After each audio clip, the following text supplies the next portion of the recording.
हाय नमस्कार मंडळी, कशा आहात तुम्ही सगळेजण? मी मीनल अद्वैत नेहमी तुमच्याशी वेगवेगळ्या विषयांवरती बोलत असते. मला नवीन नवीन विषय तुम्हाला सांगायला आवडतात. आजचा विषय आहे डिंक, DINK, डिंक.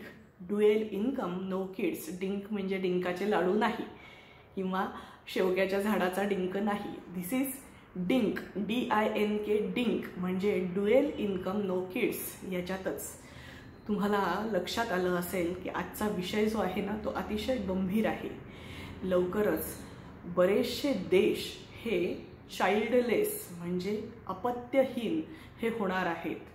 तर ह्याच्यामध्ये कोणकोणते देश आहेत तर कॅनडा आहे, सिंगापूर आहे, किंवा ऑस्ट्रिया आहे. इटलीने गेल्या 3 महिन्यामध्ये इटलीतल्या एकाही बाईने एकाही बाळाला जन्म दिलेला नाही.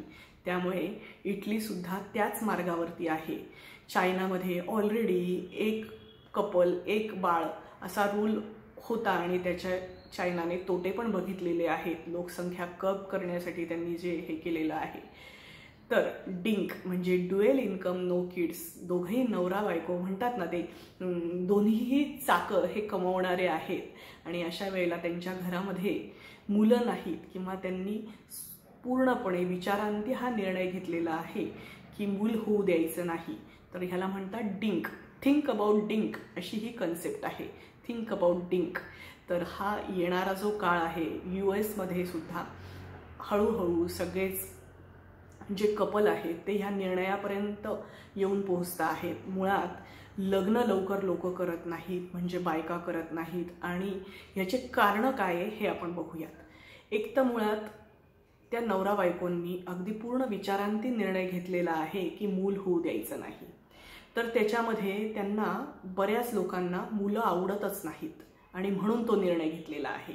दुसरी गोष्ट म्हणजे ते करिअरच्या अशा पीक पॉईंटला आहेत की त्यांना स्वतःचं करिअर, एस्पेशली बायकांना स्वतःचं करिअर हे सॅक्रिफाईस करायचं नसतं आणि म्हणून हा निर्णय बायकांकडनं घेतला जातो. कारण जी काही डिग्री मिळवलेली आहे, जे काही कष्ट केलेले आहेत स्वतःचं लाईफ सेटल करण्यासाठी किंवा स्वतःचं करिअर सेटअप करण्यासाठी, तर ते सॅक्रिफाईस करायचं नसतं म्हणून बायकांचा हा निर्णय असतो.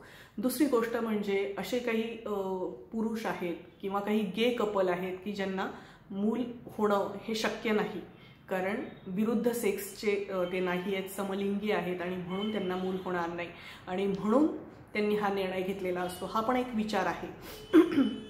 दुसरी गोष्ट म्हणजे काही वेळेला अशी एक सपोर्ट सिस्टीमच नाही आहे की त्याच्याबद्दल विचार होतो की मुलांना सांभाळणार कोण आणि अशा वेळेला मुलांचे कशाला उगाचच हाल करायचे म्हणून निर्णय घेतला जातो.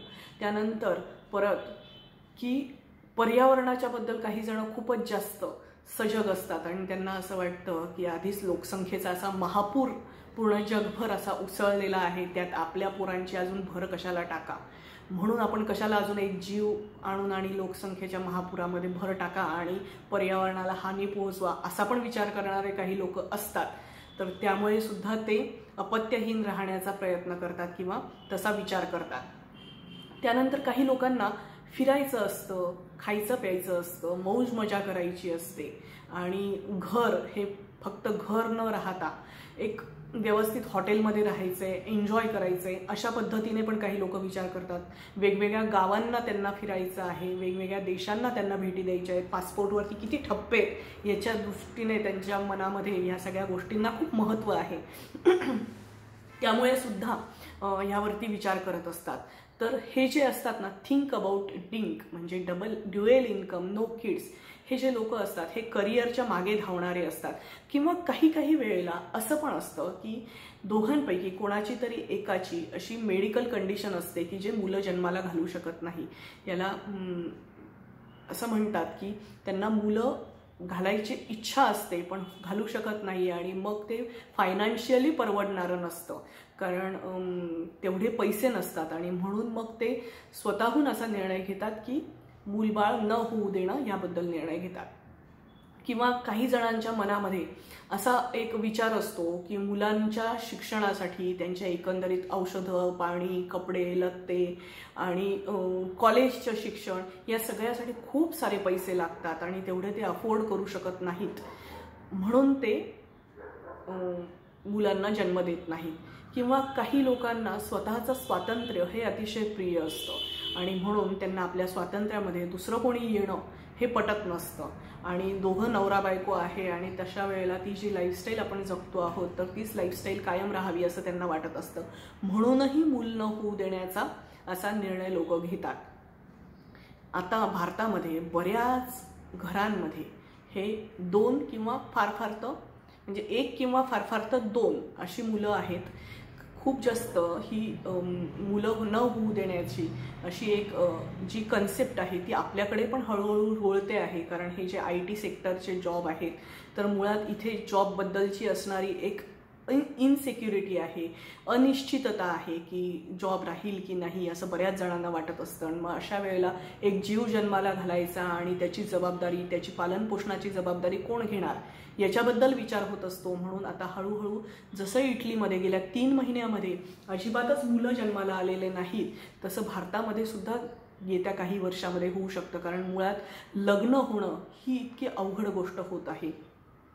त्यानंतर लग्न झालेच तर कामांच्या वेळा ह्या इतक्या दोघांच्याही वेगळ्या आहेत. नवरा बायकोंच्या कॉर्पोरेट सेक्टरमध्ये बरेच जण कामं करतायत आणि अशा वेळेला त्यांच्या कामांच्या वेळा वेगळ्या आहेत. मग अशा वेळेला आपण मुलांना योग्य तो न्याय देऊ शकू की नाही, मुलांना वेळ देऊ शकू की नाही असा एक लोकांमध्ये विचार बळावतो आहे. बऱ्याच वर्षांपर्यंत लग्न होत नाही, त्यानंतर करिअरच्या अशा टप्प्यावरती लोक पोहोचलेले असतात, मुलगा मुलगी दोघंही जण, की मग तिथून त्यांना मागे फिरायचं नसतं आणि मग तो सॅक्रिफाईस कोणी करायचा याच्याबद्दल एक हे आहे. की आणि का मध्ये असं दाखवले बघा, ती प्रेग्नंट होते आणि तिला तिच्या करिअरवरती पाणी सोडावं लागतंय असं वाटतं आणि मग तिला त्या सगळ्याचा खूप राग येतो, संताप होतो. ही एक नवीन भारताची प्रतिनिधित्व करणारी अशी पिढी आहे की जी अशा पद्धतीने विचार करते, थिंक अबाउट डिंक ह्या पद्धतीने विचार करणारी अशी पिढी आहे. आम्ही एवढ्या मेहनतीने, आम्ही कष्टाने एवढा पैसा कमवलाय तर तो आम्हाला खर्च करायचा अधिकार आहे असा विचार करणारे सुद्धा लोक आहेत.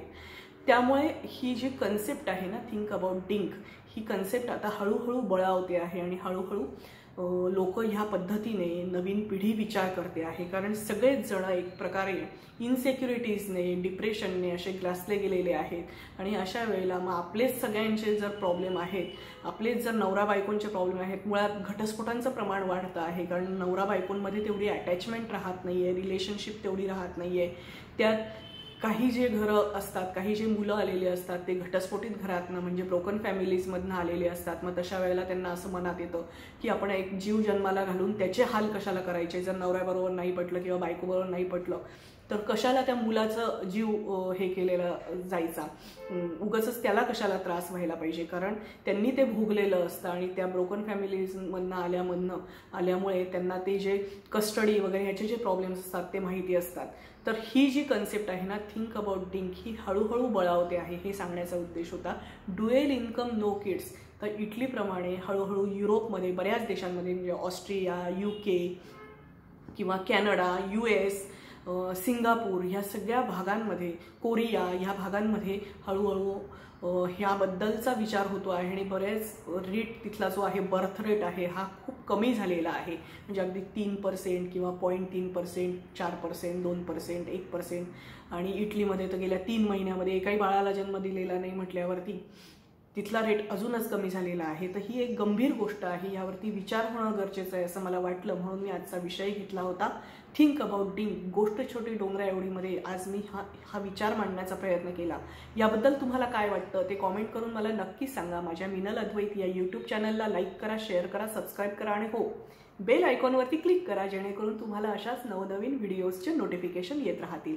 जर तुम्ही सबस्क्राईब केलं असेल तर तुम्हाला बिग थँक्यू, आणि केलं नसेल तर करा प्लीज, फुकट आहे. मी आज जी नेसलेली साडी आहे ना, ही आहे संबळपूर साडी. संबळपूर इकत साडी आहे. याच्याबरोबर तुम्ही मला विचारत असतात की कोणती साडी होती आणि काय हे आहे, तर आज मी माझ्या गॅलरीमध्ये याचं शूटिंग केलेलं आहे. ही संबळपूर साडी आहे. याच्यावरती असं ब्लॅक कलरचे हे काठ आहेत आणि हे पाहे इकतचं असं डिझाईन आहे, फुलांचं डिझाईन आहे. ही साडी मला आवडते, छान दिसते, सोबर आहे, बेज कलरची आणि त्याला ब्लॅक काठ आहेत आणि ह्याच्यावरती माझ्या मैत्रिणीने केलेलं, वैशाली जमादार हिने केलेलं आहे शिवलीज आर्टवालं पेंडंट आहे. सरस्वतीची पाटी, मला सरस्वतीची पाटी हवी होती म्हणून तिने मला ही सरस्वतीची पाटी करून दिलेली आहे. आणि हे पहा, इथे हे असे कानातले आहेत, तर त्याच्यावर मॅचिंग असे कानातले आहेत. आणि हे इकतचं ब्लाऊज मी आज घातलेलं आहे. हे रेने ब्रँडचं ब्लाऊज आहे. तुमच्यापैकी बऱ्याच जणांकडे असेल. हे ब्लाऊज ना मला खूप आवडलंय, सुंदर दिसतं हे. तर तुम्हाला आज मी जो विषय मांडला, थिंक अबाउट टिंग, तो कसा वाटला ते कॉमेंट करून मला नक्की सांगा. शेवटपर्यंत व्हिडिओ पाहता. व्हिडिओमध्ये मी तुम्हाला शेवटी दाखवणार आहे कशी दिसते ही sari. Thank you so much. Have a good day. Meenal Advait.